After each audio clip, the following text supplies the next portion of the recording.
समाचार agency of India की Sai news में खबर @1 मिनट में आपका स्वागत। आपने किस आधार पर, आप तो एक ट्रस्ट हैं, आपने विश्व हिंदू परिषद और राष्ट्रीय स्वयंसेवक संघ इन दो संस्थाओं को किस आधार पर चंदा इकट्ठा करने का क्या गुण देखा आपने, और बाकी संस्थाओं को क्यों नहीं बुलाया गया? क्या बाकी संस्थाएं ये सेवा देने के लिए तैयार नहीं हो सकती थी?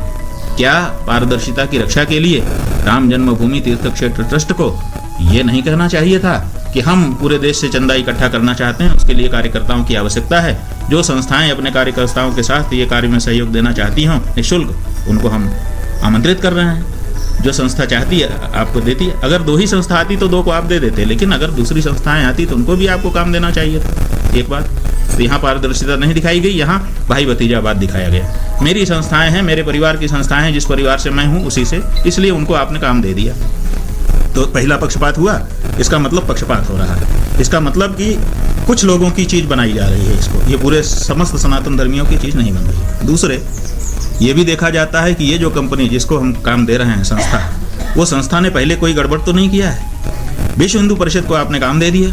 विश्व हिंदू परिषद ने पहले ही चंदा उतार लिया है पूरे देश से राम मंदिर निर्माण के लिए ईंट पूजा करके, और उसका हिसाब आज तक नहीं दिया है। मांग मांग के थक गए लोग। शंकराचार्य जी ने मांगा, दूसरे धर्माचार्यों ने मांगा, और दूसरी बहुत सारी संस्थाओं ने मांगा। कभी कभी आपने कुछ कहा ही नहीं, कभी कभी जब कहा तो कभी कुछ कहा, कभी कुछ कहा, कभी कुछ कहा।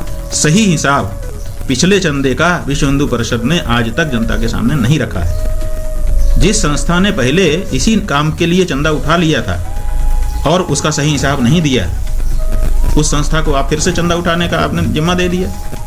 दूसरे, आप देखिए कि जो कार्यकर्ता काम करते हैं वो अपना खाना तो चाहते हैं, अपना पीना तो चाहते हैं, अपना पेट्रोल का पैसा तो चाहते हैं कि नहीं? बिना खर्चे को कोई कार्यकर्ता काम करता है कहीं? हजारों कार्यकर्ता आपके पूरे देश में राम जन्मभूमि के लिए चंदा उठा रहे हैं। आज तक आपने नहीं बताया कि उन कार्यकर्ताओं के पीछे कितना रुपया आप खर्च कर रहे हैं। अपने कार्यकर्ताओं को मोबिलाइज करने के लिए कितना रुपया चंदे में से आप निकाल के दे रहे हैं, ये आपने नहीं बताया। इसका मतलब कि आप फ्री में करवा रहे हैं। तो फ्री में कैसे हो सकता है?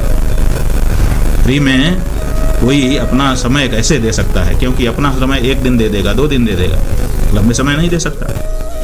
घर वाले कैसे उसको जाने देंगे? कहेंगे भैया कुछ कमा के लाओ।